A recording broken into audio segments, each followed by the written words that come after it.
we talked in past episodes about looking to them as what their true level 4 soul identity is like. And so it starts there. And then, so for me, I kind of think if I was compassionate, people don't always think about that. And let's start with self-compassion.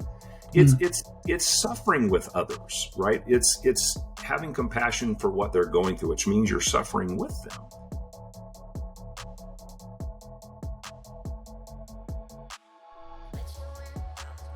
Don't do what most of us do, which is to ask ourselves, can I do that? Wrong question. You have to ask yourself, will I do that? Because we so often act in life like it's somebody else's call whether things happen to us. It's luck, it's God, it's Stacey, whether he'll have it happen, whatever. Where the real power is you making a commitment to burn your ships and not make it just an intention so you can step out if it didn't happen and blame circumstances or whatever. You've got to really decide, I will do this. When I started doing this work 25 years ago, I said, this is too important not to do, so I will do this. I will provide this program to people because it's what's best for them. I may lose everything. I may lose the house and end up in a trailer and all that, but this is more important than my comfort. This is more important than my certainty. This is more important than my life, because if I can do this 83 years or whatever I have here is going to matter, because I've been allowed to touch the soul of Stacey Harding or any number of other people, and not had it be about me, but had it be about connecting them with their source.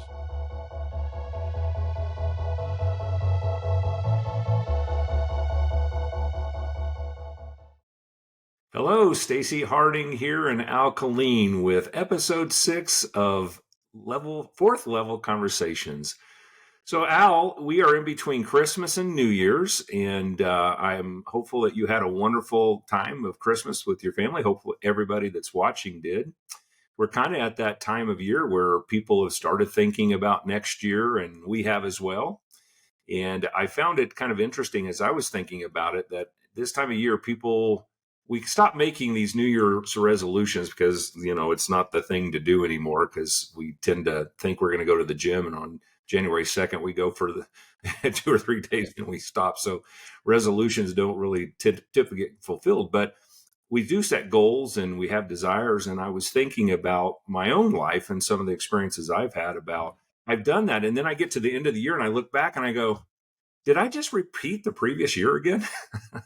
I wanted to change a bunch of stuff, but looking back, it all seems familiar. So Al, welcome to the episode, and I'll let you chime in as we get started. Well, yeah, welcome.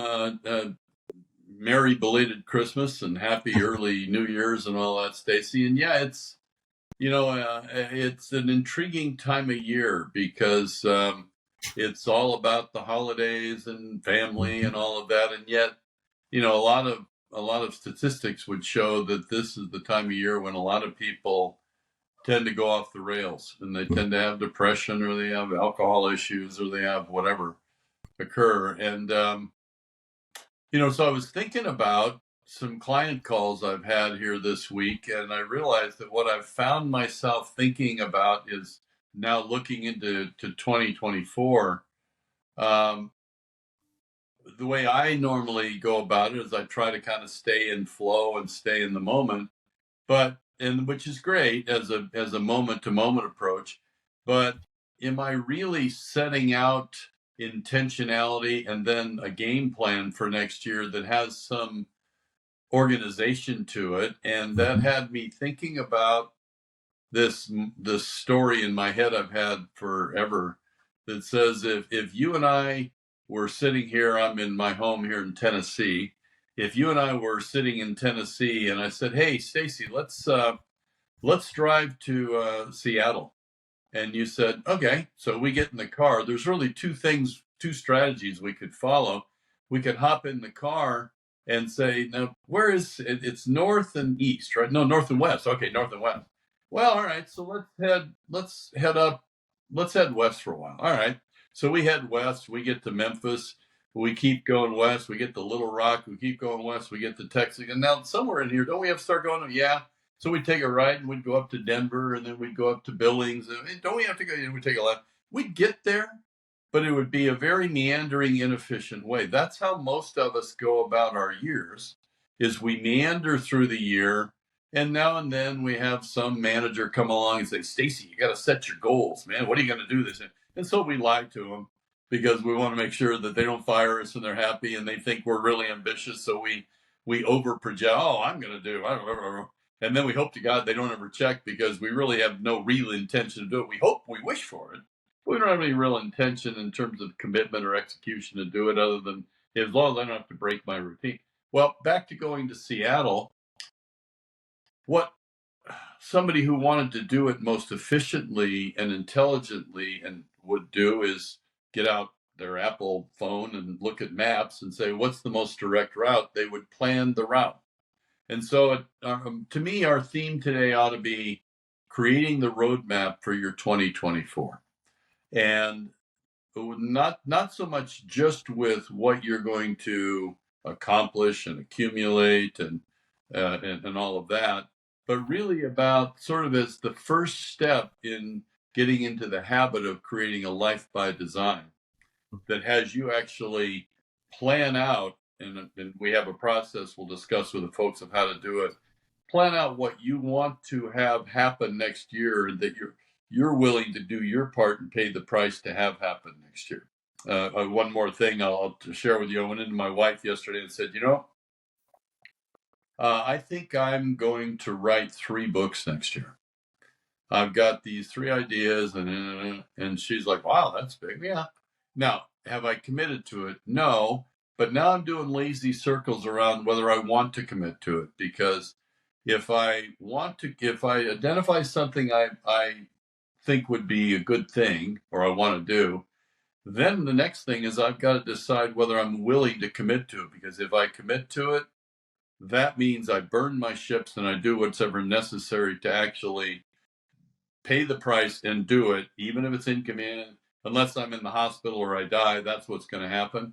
That's really the spirit of creating a roadmap for 2024. So I'm inviting Stace for you and I to have a podcast today to help people think differently about 2024, from the idea that they're going to actually create an efficient map to Seattle, an efficient roadmap for their 2024 in the various domains of their life, of not just what they want to accomplish, but why they want to create these outcomes for next year, and to get an all-in commitment of a willingness to pay the price necessary, whatever it turns out to be, to accomplish it. Therefore, make sure what it is that you want is worth what it's going to take from you as payment. So what's your thoughts about all of that?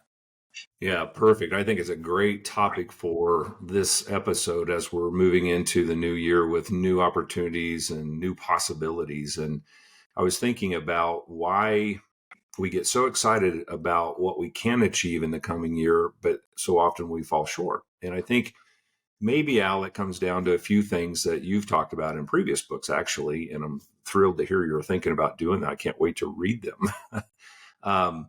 But one is this idea of intentions versus commitments. And I think that's what New Year's resolutions have been in the past, is intentions. Yeah. They weren't really commitments. We weren't really going to burn the bridges or the ships to accomplish that. We were just intending to do it because, hey, if we happen to pull it off, it'll be a good thing. But that's okay. I survived last year not doing it, so I'll be okay if I don't. And so I think having that plan, and obviously most of the people that might be listening have been in professional life and they've worked on business plans, and maybe even they've been exposed to the idea of life planning or life by design, as you mentioned. And I think about, most of the time when we come and talk about these things, it's because of things we've experienced personally or we've learned by reading and research and all those things.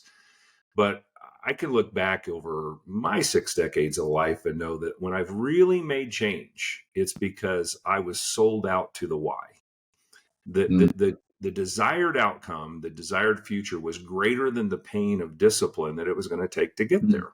And oftentimes when I've looked back and I failed at something that I intended to do, I realized that it didn't have full commitment because it just wasn't compelling enough. And so Mm-hmm. we can pretend to hear ourselves say it's the why is important enough. Oftentimes the why that we give is because somebody else told us we should have it. Particularly if you're employed by an employer and you have a boss or a manager or supervisor, there's, I used to manage when I was managing people. I kind of set out two things. There's a minimum standard in sales that you've got to achieve, right? And then there's the expectation. Well, I don't want you to hit the minimum. I want you to hit the expectation. And so what I probably made a mistake in doing that is people heard, well, he's okay with the expectation, or he wants the expectation, but he's okay if I just hit the minimum. And so oftentimes the why is given to us instead of it being who we want to become. We were talking earlier this morning about being something, becoming something, not just doing things. So I'm excited to hear more of your thoughts on this. Well, I love where you're starting with this because I think we need to look at the why. I think we need to look at various domains of life. And I think we need to look at what an effective methodology is for this planning. And we'll do all that in this podcast. But I think you're spot on. Nietzsche had a wonderful saying I'm fond of. He who has a large enough why can bear with almost any how. And it's certainly impacted my life when I awakened the why of creating IMP and doing the work that I'm doing. But I think a good place to start with this, Stacey, is actually your story because you've really honored me and frankly blessed me with friendship over the last 3 or 4 months, and we knew of each other for 25 years and we weren't really friends. We were just sort of pleasant colleagues at a distance. Mm-hmm. But you've now come into my life and become this dear friend and now a colleague who's with Hourglass, providing IMP systems and services and all that to people. And then you've been this lifelong executive, this icon. You're a guy that belongs to an expensive country club and plays a great game of golf, and you've got this wonderful life that you've lived and are living. But you've gone through a dramatic sea change in just sitting in the front row watching you, just in a few months, of your why, of why you're doing this, or why did you create Hourglass Consulting? Why are you in this relationship with me? Why in the heck are you spending these every week doing podcasts for people that may feel like you're shouting into the wind and nobody's listening, and yet you're doing it? Why, Stacey? Yeah, Al, that's what a great setup for me to share that with everyone. I think a lot of times when we're adults and we're building families, we're building careers, one of the primary whys is we need to make money.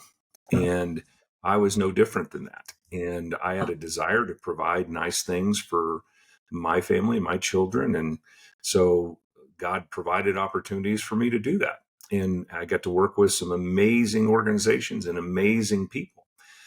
But somewhere in my soul along the way, whether it was from my childhood or along the way, there's this deep yearning for it to be far more than that we go through this life, and at the end we're all going to look back and we're going to maybe we already do it, and we have an evaluation of what we've committed ourselves to. So what did we burn our ships to or our bridges to? Was it worthwhile? And I'm not for 1 second saying that my professional career in the mortgage industry wasn't worthwhile. It was. And I pray and hope that people felt positively impacted by their interaction and involvement with me. But the transformation for me at this point is really all about what I want to be to the world. I want to be light. I want to be an illuminator to the possibility of joy and happiness and peace and freedom and free of worry and anxiety. I want to be the light to help someone see that perhaps the path they're on is going to be destructive. I've done it myself. And I'd love to help people avoid some of the challenges that I've had to go through. But for me, Al, the why is I want to help people experience the best life they possibly can while they're in this physical form. What I get in return for that is I get the fulfillment and joy and peace and happiness of being that. And so for me, about Hourglass Consulting Group, I really thought about a name for that company, and the hourglass, the image of that we have this hourglass full of sand when we start this life. And over time, it's dissipating. It's dropping out through that hourglass. And every time, once in a while, we get to flip it over again. At least we feel like we do to start again. And that's Mhm. okay. That's a subset. It's a smaller hourglass inside the hourglass. And I think Mhm. that's fine. But that's it. I think we have a limited amount of time in this life. And what I wanted to do was find an environment where I could help people be the best they can possibly be, but from a soul level, not just from an intelligent level that if I figure out these disciplines, I'll have more business, I'll make more money. I think what we teach leads to that, but it's Mhm. not because that's the focus. The focus is in if you Mhm. become the most authentic person being driven in your life by your values and your character, I promise you, and you and I know this, people are attracted to that. Business is attracted to that. We've Mhm. all heard people say people do business with people they like. You Mhm. will be very likable if you're coming from an authentic heart soul position in your interaction and your ability to connect with people. But I needed to align with alkaline and integrative mastery programs because there's a proven process to help people do that. Al, you've been doing this for a quarter of a century. Thousands of people have experienced the opportunity for the type of coaching leadership that you've provided. And so for me, I'll finish up. It's just about I'm becoming more of what I've always wanted to be, which is selfless in the service of others. And I think we get a chance to do that. Yeah, so that's beautiful, Stacey. So what I hear your why to be is a drive for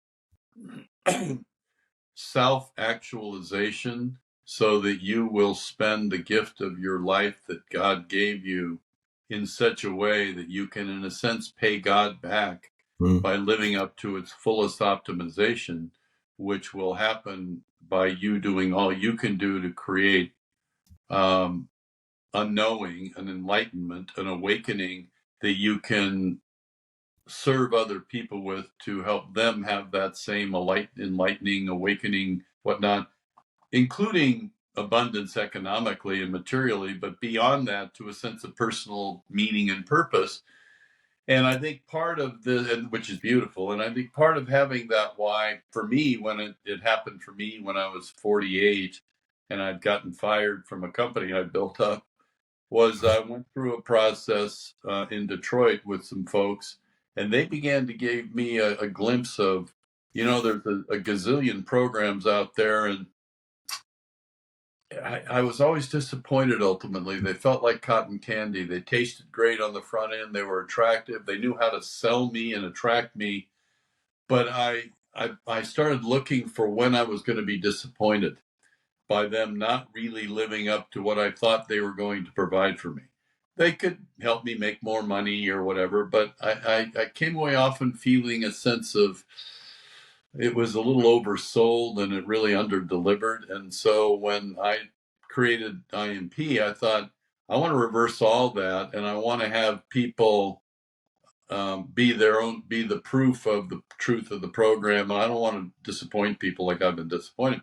So I created a personalized vision, because Mhm. once we have a why, I think it's helpful to have a reminder statement of that why that has us tap back into the passion of that why that allows us to get past the tough moments when clients aren't coming, or when we go through our own depression or our own life stuff or our own whatever, how to kind of come back to the why. So I create a personalized vision. I know you have too, Mhm. Stacey.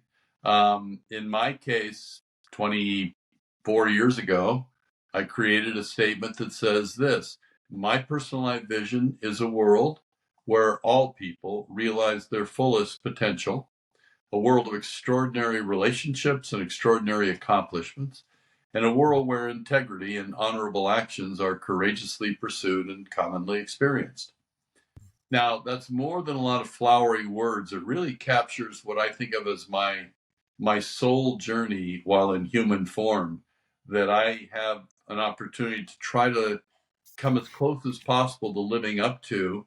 And the way for that to happen is to essentially commit myself that when I come across anybody, it might be somebody standing in line at the grocery store, it might be the waitress at lunch, it might be a client, it might be a friend like you, Stacey, that if I can see something that they're going through automatically I realized, my covenant with God, whatever God is, my covenant with God is I am to be a force for good in this person's life by helping them become all they can become, reach their fullest potential, create extraordinary relationships with other people, accomplish extraordinary things, and practice honor and integrity with courage, because that will lead to a good life for them.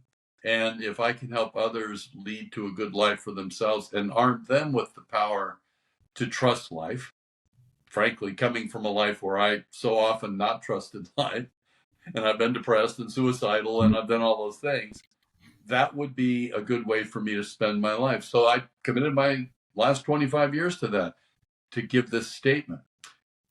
What's that personal life vision statement for you, Stacey, that then took your why and put it into some nomenclature, some words that you can hang on the wall and remind yourself when you lose your way, as we start to develop this step by step of how to plan your 2024? What's your personal life vision, Stacey? Yeah. So before I share it with you, when we went through this process together, and that's a process we coach people through, it was illuminating to me about myself, right? And so when we think about this idea of a personal life vision, you might think, if you're listening to this, it's about a selfishness thing, that, well, it's what I want. Well, really what it is what I want to be to the world and what I'd love to see the world be. It's something bigger than my intellectual desire to be selfish. Right. And so mine says this: my personal life vision is a world where people have unconditional positive regard for themselves and others, where hearts are full of compassion, kindness, and generosity, and where enlightened minds change the world, bringing peace and freedom to all. And so when I talk about that, the positive regard, it starts with me. I mean, I don't know if anybody's listening that you're your biggest critic, but I promise you, as hard as people may have judged me in my life for decisions I've made or things I've done, they can't come anywhere close to what I've done to myself. And so it's got to start with me for positive regard for myself. And then if I can do that for myself, then I'm capable of having positive regard. There is good in every human interaction that we have. I get there's violence and there's evil in the world. I get it. But for the most part, 99% of the time we are dealing with people, there's goodness in them. Even if momentarily they're operating at a level 3 ego based behavioral model, okay, we'll get past that. We've talked in past episodes about looking to them as what their true level 4 soul identity is like. And so it starts there. And then so for me, I kind of think if I was compassionate, people don't always think about that. And let's start with self-compassion. It's suffering with others, right? It's having compassion for what they're going through, which means you're suffering with them. And so if I can do that, so I'm empathetic, I'm able to connect, and I'm able to relate. I'm not some phony person that just says I care, but I really don't. I really care at the deepest level of my soul. If I can be kind, I mean, my goodness, if we just had more kindness in the world, I think what we'd live in. And it can't just be, it's interesting. What my goal is that everybody thinks it's a random act of kindness that I've done today. It's not. It's just my character. I was just kind because that's who I am. It might have seemed random, but it wasn't. Yeah. And then the generosity. I mean, we're so blessed in this country and in the roles that we've played. Let's be generous to people. And then enlightened minds. And that's what we talk a lot about at IMP and Hourglass, is there is an awakening that people really have the opportunity to go through if they'll allow themselves to see what's possible and understand that everything today is perfect as it is. Put aside all the narratives of what you've had in the past and what you think your future is, and be aware. Start seeing things that you didn't see before. And that's what's happened to me. You asked me earlier, Al, about my story. I've been awakened. I've got deeper consciousness than I've ever had. And it's not some mystical thing that people might think we're talking about. It's not. It's an epiphany. We use that word. The epiphany seems to be okay in the world, Al. I'm not so sure about mystic. But we go through this awakening, and then if there's enough people in the world that do that, we're going to start to see greater degrees of peace and freedom. And I'm not talking about stopping wars. I hope that happens someday. But I'm talking about in the relationships that we have every single day. Can we have peace? Can we have freedom in those? Non-judgment, unconditional love and regard. That's a long answer to your Well, statement. no, that's beautiful. So really where we are so far in this discussion with folks of how to design your 2024 is you got to have a why. And that why is going to have more power if it's from a larger place than your ego and your greed and your image in the world. It should be from your values that are the language of your soul. It should be a reflection of your character as you would want others to see and as you want to know it to be and you want God to know it to be. It's to be a personification of the values you hold most dear in life. Start from that place and then apply it to yourself and to the life you're going to live. And then in my opinion, there's a few other pieces to the pie here in planning your roadmap for the next year. You have to make sure you stay aware to not be too unilateral in terms of which domain of life you're looking at. We too often set goals just in the realm of money or business or power or promotions. So it tends to be awfully materialistic, and it tends to be about career and all of that. But you'll want to have an eye on the domains of your life, including your relationships overall, your family, your health, your spiritual walk, your enjoyment, entertainment, recreation, as well as your career and your money and acquisitions. You're going to want to look over the domains of your life and realize that this roadmap you're designing should include all of those domains. It shouldn't just be a single or one or two of them, because you'll then find that it creates disparity in your life, because you'll be like Ronald Reagan said about the Soviet Union when he was talking about their military compared to their economy. He said they're like a midget with a big right arm. Now, midget may not be politically correct any longer, but essentially, I think that's how I think of it when we tend to over focus on career. What do? We look back and realize we've lost families, we've lost friendships, we've lost health, all because we put all of our chips on somehow becoming a CEO of this or that and making money. So look at all the domains of your life, and then start. Stephen Covey had a thing in the 7 Habits of start with the end in mind. I'm a believer, and I'll just share my approach to this, Stacey, and then I'll ask you to do the same in kind. So create the why, create a personalized vision statement based on your values. My books have them, and we can help you do that.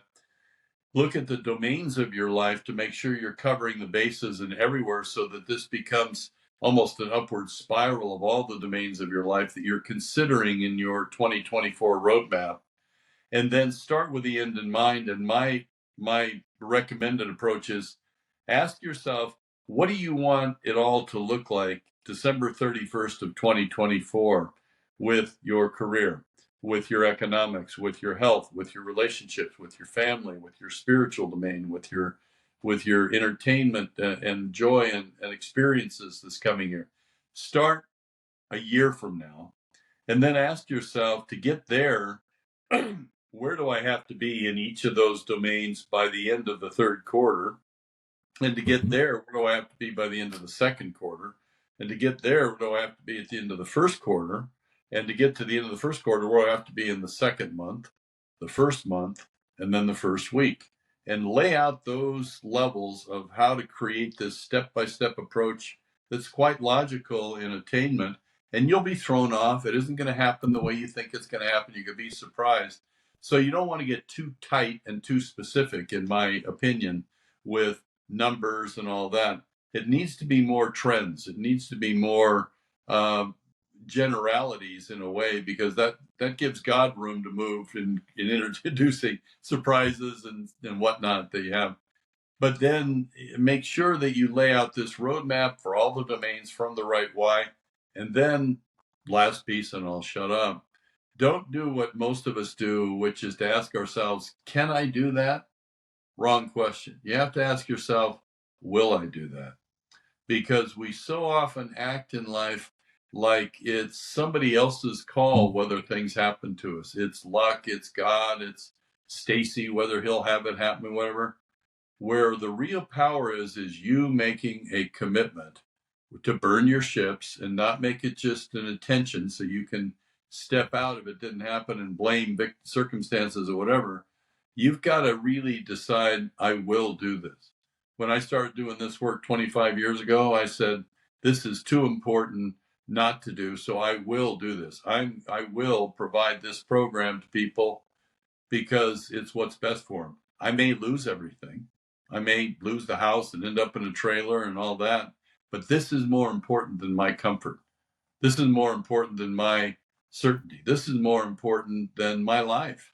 Because if I can do this, this 83 years or whatever I have here is going to matter because I've been allowed to touch the soul of Stacey Harding or any number of other people and not had it be about me, but had it be about connecting them with their source, however they see that source.